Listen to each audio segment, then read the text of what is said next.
Halo para pecinta catur Indonesia, kembali lagi di Tarigan Catur Channel.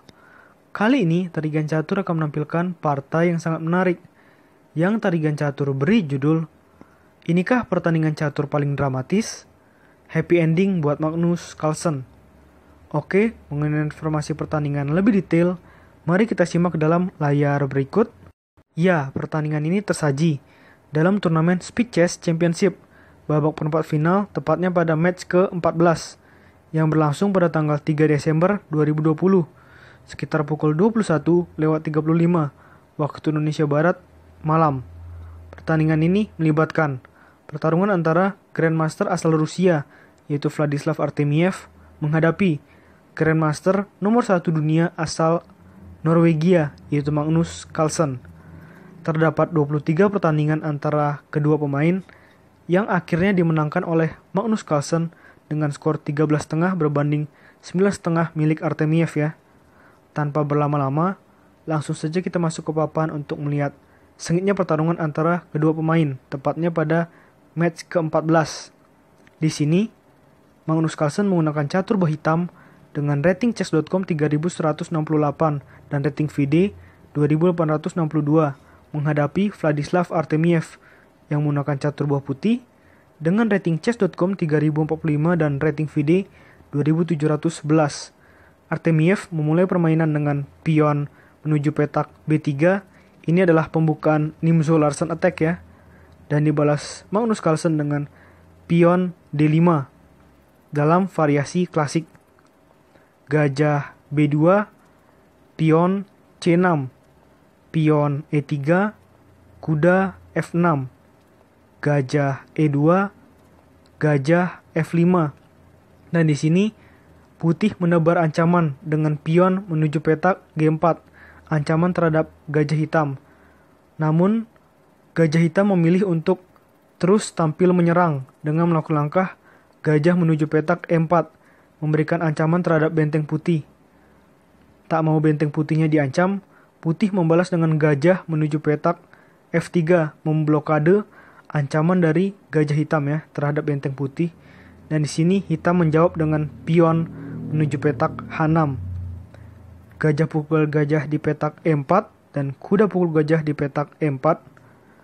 Kuda E2, kuda D7, kuda G3 mengajak pertukaran kuda dengan hitam, dan di sini hitam menerima ajakan tersebut dengan kuda pukul kuda di petak G3 dan pion H pukul kuda di petak G3.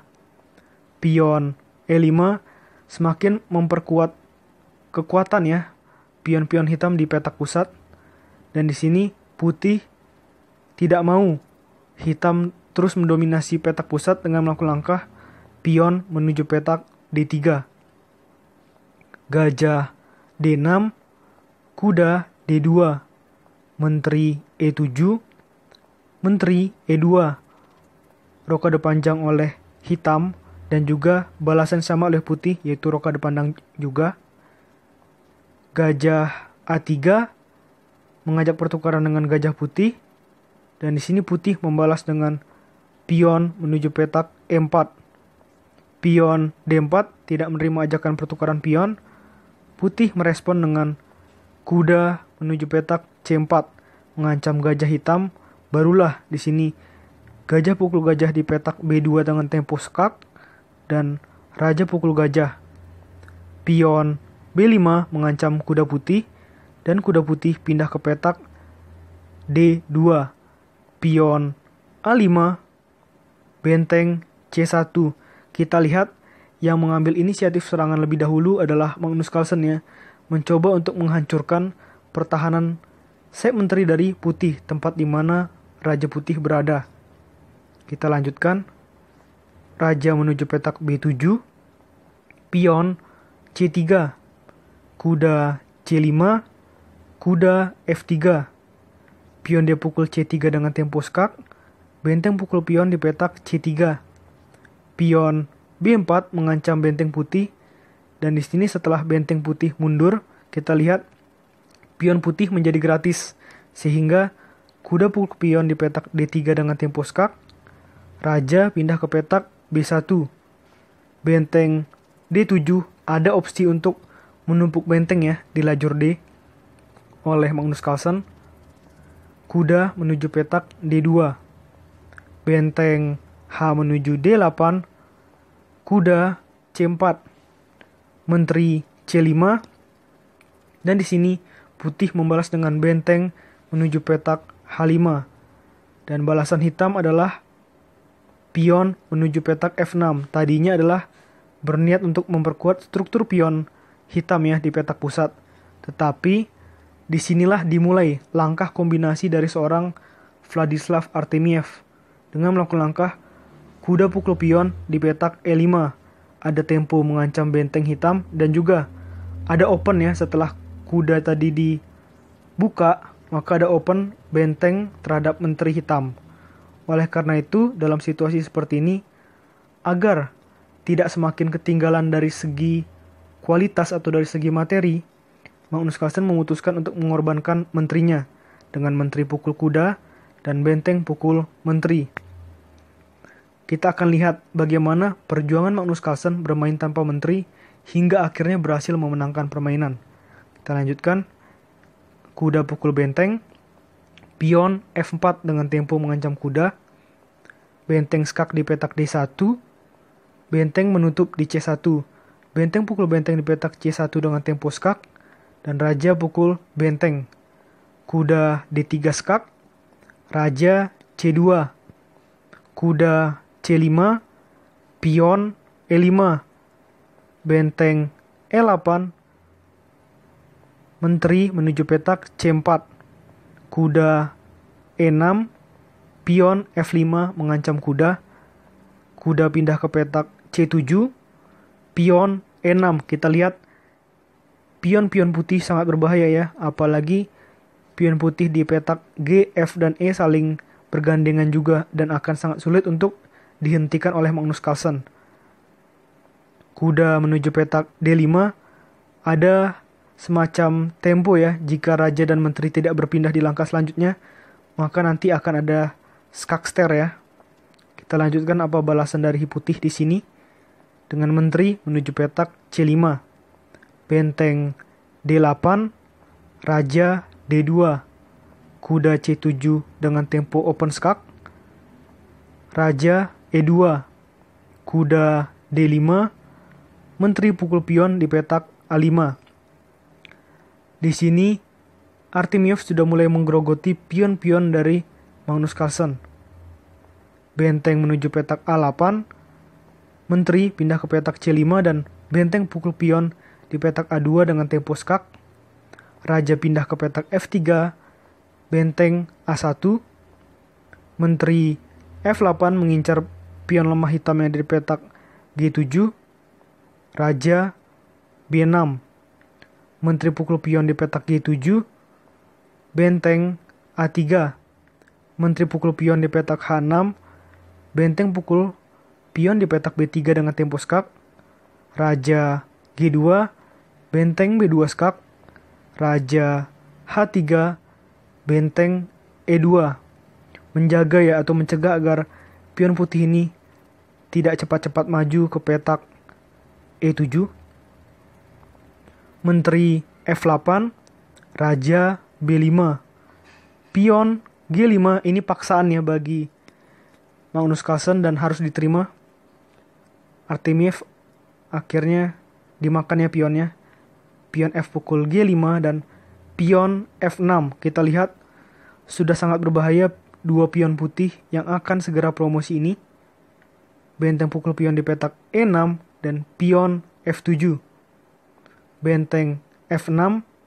Disinilah Artemiev mengambil momentum untuk skak ya.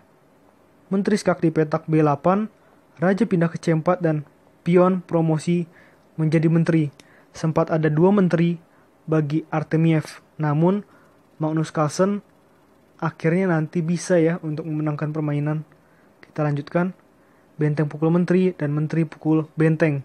Kita lihat situasinya adalah Magnus Carlsen memiliki satu kuda, satu raja dan 3 pion, sedangkan Artemiev memiliki satu raja, satu menteri dan 1 pion. Dalam situasi seperti ini, kita lihat ternyata Magnus Carlsen dapat mengelolanya menjadi kemenangan. Karena kita lihat juga pion, kuda, dan raja Magnus Carlsen berada dalam posisi yang cukup berdekatan ya. Kita lanjutkan. Pion B3, menteri E8 mengincar pion lemah putih yang ada di petak C6. Kuda B4 melindungi pion. Menteri skak di petak E6. Raja C3. Menteri skak di petak E5. Raja C4. Raja G4. Pion C5. Raja pukul pion di petak G5. Kuda ke D3 mengancam menteri putih. Menteri A1. Pion B2. Menteri B1. Raja C3. Pion G4. Raja D2. Raja menuju petak F5.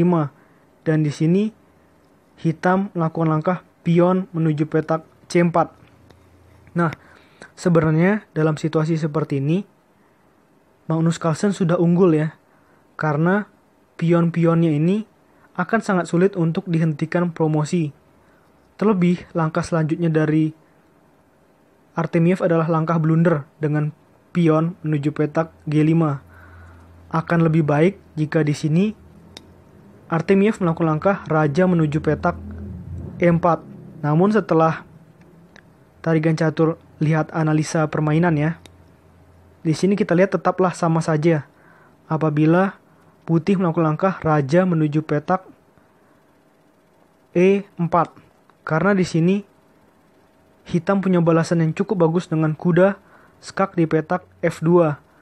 Dan apabila ini dilakukan, langkah terbaik putih adalah raja menuju petak D4. Dan hitam bisa membalas dengan pion menuju petak C3.